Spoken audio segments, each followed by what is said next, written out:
So if you're in the market for a new daily driver and you want something comfortable that looks good and is also fast, look no further. This is the Bentley Mulliner Flying Spur. Now quickly before we start, I'm going to go over some stats so you know what we're talking about, and then we'll go for a quick drive and I'll talk to you about some of the practicalities of it, because I think it's actually the perfect daily driver. So first of all, I think the best thing about this car is the looks. When I'm driving this thing down the road, the amount of people who just stare at you because you just look gangster. I don't want YouTube to demonetize me. You just look gangster. It's awesome. I'll show you some clips now, but it's the lines around the back, the wheels, the fact that it's black on black, especially this one, the black interior is just like insane, and the lights look so clear. So I think that's the first thing, the looks. We'll go around the car quickly now and I'll talk to you about some other parts. So looking straight ahead, I think, as you can see, imagine that in your rearview mirror. Pretty damn cool. It's got a giant front bonnet, which you do notice when you drive, that's for sure. And you've got small signs of Bentley, like in this badge right there. And it's all black on black. This, I love that arch there. Like, look how clean that side looks. Now, one thing that is very obvious about this car, especially when you're driving it, is how wide the thing is. It's wide and it's long.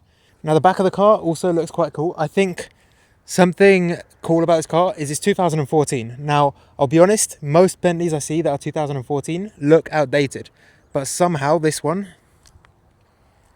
just doesn't. Like, look at the exhaust, look how nice the lights are. It hasn't really become outdated at all. Now let's go and have a look inside, because I think that's the most important thing. And I'm going to start with the back of the car. Now, I do quite a few road trips where I go to work, and I always think it would be amazing if I could work whilst in the back of a car. But no cars are really good for that, except for this one. So let's start off with the leather interior. Now obviously, because it's a fancy Bentley, it's all hand-stitched leather. Now here you've got massage seats in the front and back. Diamond sort of pattern on the seats, leather. And let's sit in here. And another cool thing about this is you have a little table. Now I don't know if that would be big enough for my laptop, to be honest. Can you pull it out? No, you can't. With a little mirror. But it's very nice. You've got your massage and seat controls down here. You've got speakers and cup holders and even cigarette lighters for the back seats. This comes out, and here you can see the speed of the car and some more stats of the car. And it's just like, even the headliner has little dots in it that just make it so nice. Make that a bit brighter. Here you've got controls as well. You can control the rear screen. Well, maybe not the rear screen from here. The privacy as well. You just feel VIP.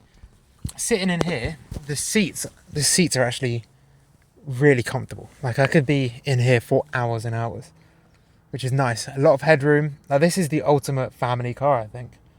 I don't know if I'd be comfortable letting kids in the back here, because there's a lot of what I can see as valuable materials. Leather, wood, what looks like piano wood. But if you're not too worried about that, I think it's perfect.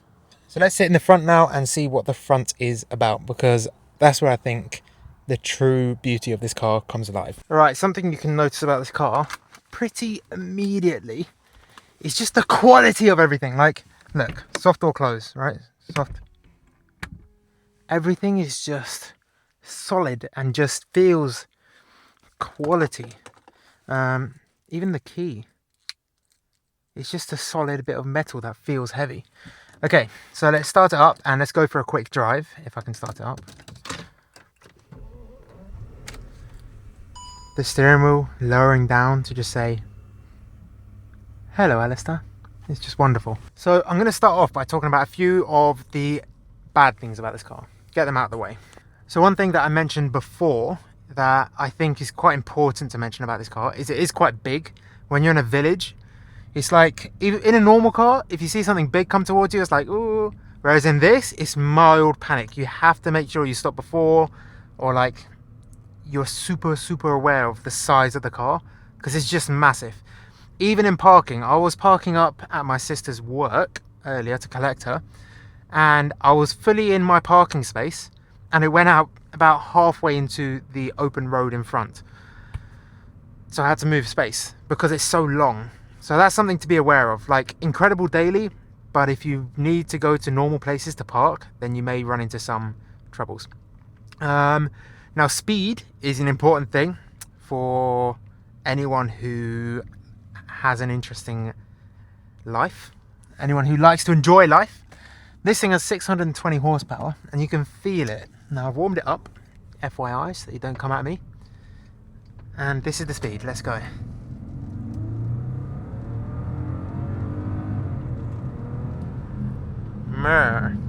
Now, it's not like shocking speeds, I'll be honest, but you do get a sense of, like, you don't really realise how fast you're going until suddenly you are doing the speed limit, because we don't go above that, ladies and gentlemen. Another thing about this is because the suspension is so soft, the whole front of the car just lifts up when you accelerate, which is kind of cool.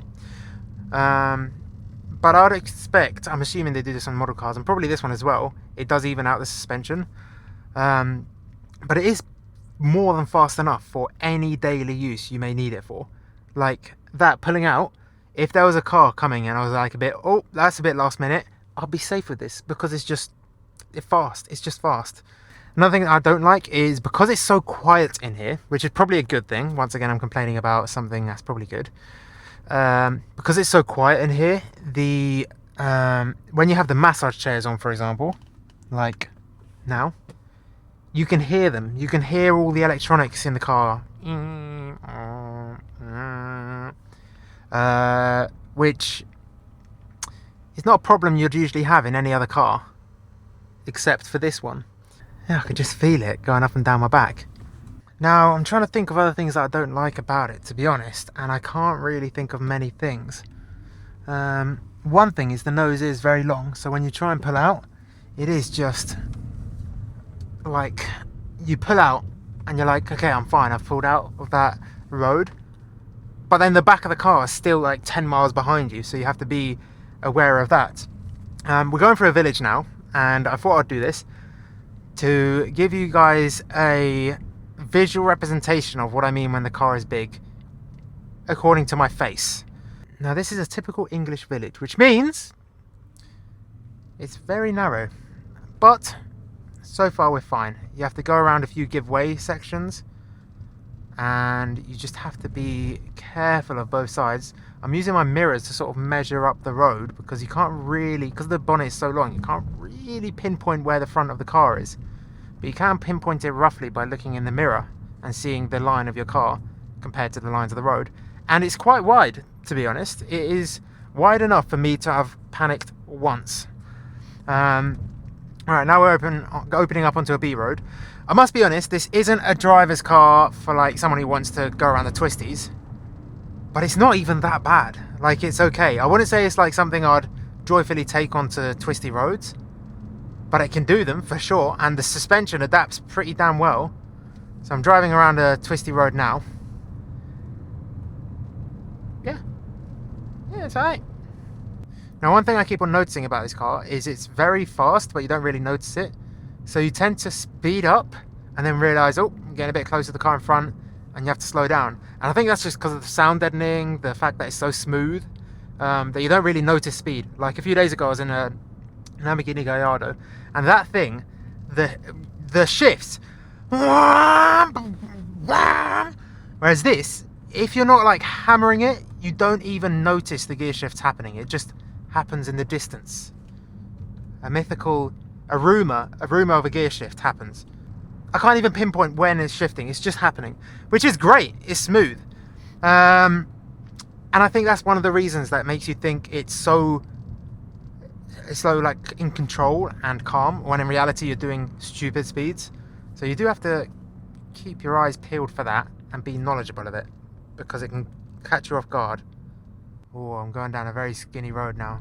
Okay, this is peak country roads, take me home. I've got a Tesco van coming as well, which for this I'm going to come to a complete stop, almost. Oh, I don't like that. I don't like that at all. Okay, I've got an empty road ahead of me, so I'm gonna try and make some make some moves before another car or tractor or van comes, because these English country roads aren't built for Bentleys. I'm going to be honest with you. It's handling the road quite well. This is like a bumpy road. But I'm going to have to come right to the edge now, so we're speeding right down. Yeah, this isn't ideal. This isn't like the most practical. Bloody hell, lad. That was tight. You see what I mean? Like, it's bloody lovely, but it's bloody massive. And this is a very wavy road as well. So if you want to, and the edges are where it's like the waviest. So if you have something coming the other way, you just have to be very cautious. Now let's talk about some good things, because we've spoken about some bads that half of them end up being good things. You can hear the engine as well, which is nice, because my thought was it'd be so silent you can't hear the engine. And it is like that most of the time. But there, like, you can hear the engine, and the brakes are like, they're smooth, which may make you think, oh, like, I don't know if I can trust them, but you can. Like, they're nice. Anyways, that's our little B road bash, as we like to call it. Where do I go now? Do I go left? Yeah, let's go left. Let me just quickly look down this road. Nope, that looks like a shithole. We're not going left. We're going onwards. Yeah, that's the thing with this car. Like, you really don't want to take it down a road that's a bit too skinny, to be honest with you. Now, good things. Very silent in here. Almost always, it's like super silent. To the point where I heard an ambulance earlier today, and I didn't realize. I thought it was like in the distance. It was right behind me. I didn't block it, but I wouldn't have like known it was right behind me. You have to be aware of that stuff when you're in this. You have to like. I noticed it because of the lights, not because of the sound. I heard the ambulance and I thought it was miles away.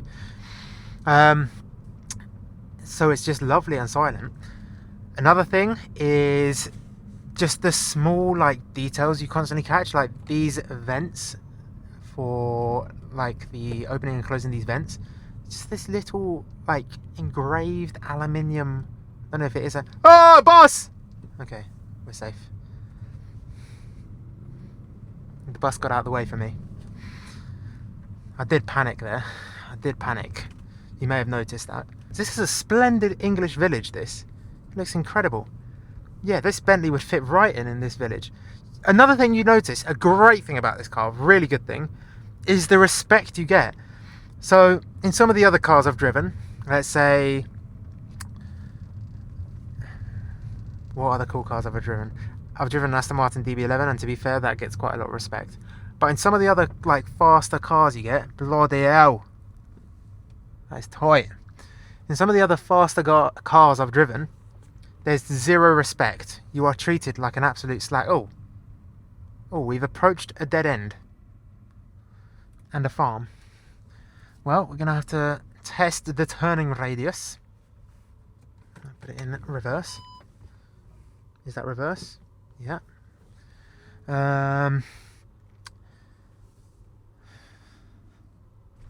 Okay, lovely. Like this, I'm reversing into someone's driveway. Any other car, if I had a Rowdy C63, if I had a Lambo, if I had like Ferrari, gets a bit more respect. But this, they don't care. I don't actually know that, but they don't. I think because it's a Bentley and it's a nice one. It's not like a oh fucking hell. This is.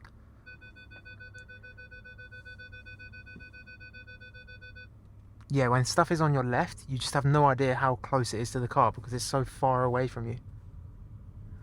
But yeah, like, driving this is nice when you don't have buses coming your way or anything like that.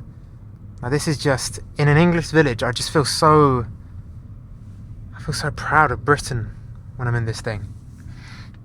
Now this is just such a lovely village and such a lovely day.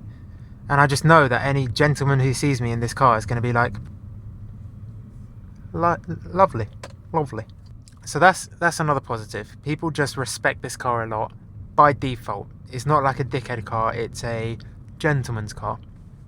That's one more thing. As a daily, you can go anywhere with this and it's just a respectable thing. A wedding? It's fine. No problem. A funeral? God forbid. No problem.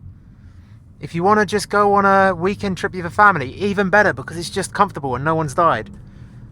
Let's do a little hoon. God, that is lovely. Got to be careful with other cars coming though. Like, you definitely do notice the size of a car when it's this big. Now, if you're wondering, where do I even buy one of these? Worry not, for I have the answer. This exact car can be acquired at V8 World. V8 World is a dealership in St Ives, which is just north of Cambridgeshire. And they're currently selling this. Now, if you go to their website, I don't know if they have the website live at the moment. Wait.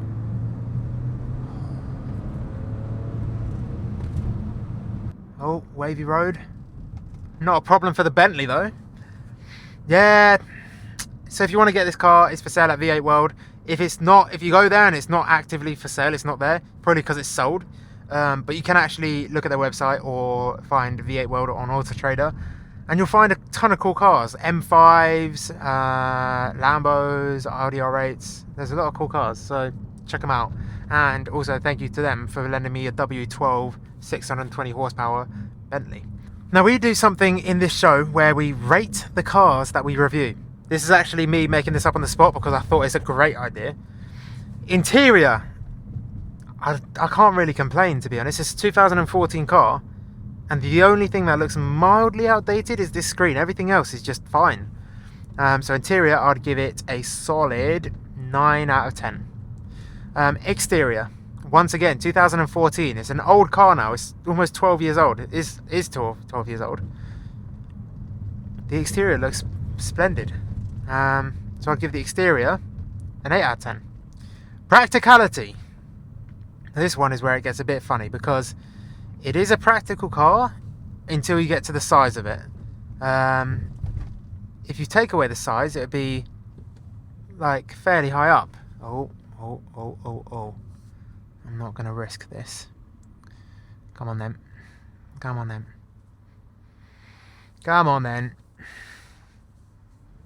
Alright, so the practicality of this car. Oh, I just overtook someone without knowing it. I'm going to run away so they don't notice I've overtaken them. Oh, I feel horrible now. Oh no, I didn't overtake them. They were turning in there. Okay, that's fine. We're fine. Practicality with the length, and probably, to be honest, fuel consumption is not great. Wait 1 second.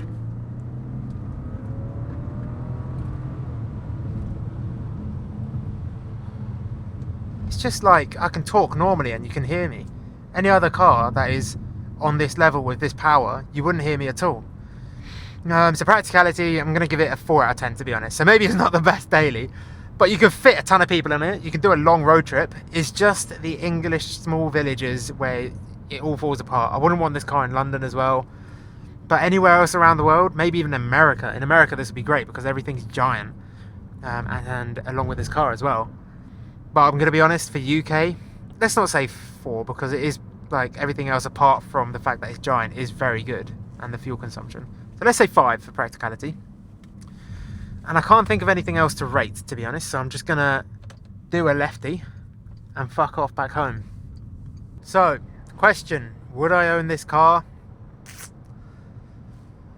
I think the honest answer is no. I think for the money, I could find other more practical cars for me, considering I drive through a lot of small towns and I need the parking. But if I had a big house with a big driveway, and I had all the space I needed to, and I didn't have to go to supermarkets or park in tight parking spaces, yeah, this car is awesome. Like, it's just so solid. It's so solid all around. I'd get 10 of them. Like, it ticks almost every box. If I was like doing a road trip to Scotland, this would be perfect. I could sit all day in this car. If I was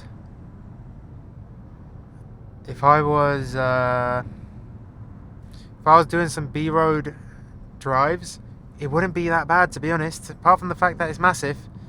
And even that, like, it handles the size and it handles the weight. So then it's just down to like physically being on the road. It's not even that bad. You know, I'm getting a bit bored on these roads. I'm just going to turn on the massage seats, which I've been told is quite common nowadays, but it's special for me, so at least that's something. this thing, right? We're just on some calm B roads. I'm just driving back to where I want to get some external shots of the car. And it's just so easy. It's just so nice. I don't have to worry about it at all. It's just eating up the miles. Love it. So I hope you've enjoyed this video, and if you want to buy this car, once again, check the links in the description to V8 World's Auto Trader account or their website, where you can find this car. If it's already gone, still look at their website, because there's a ton of other cool cars that they have there. And a big shout out to them for lending me this car today. And one more ask, if you could, please, I want to take this YouTube thing more seriously, and the more subscribers I have, the more cool cars I get. So if you could, scroll down below and tap or click on that subscribe button. It would help me out a lot. Anyways, see you on the next video.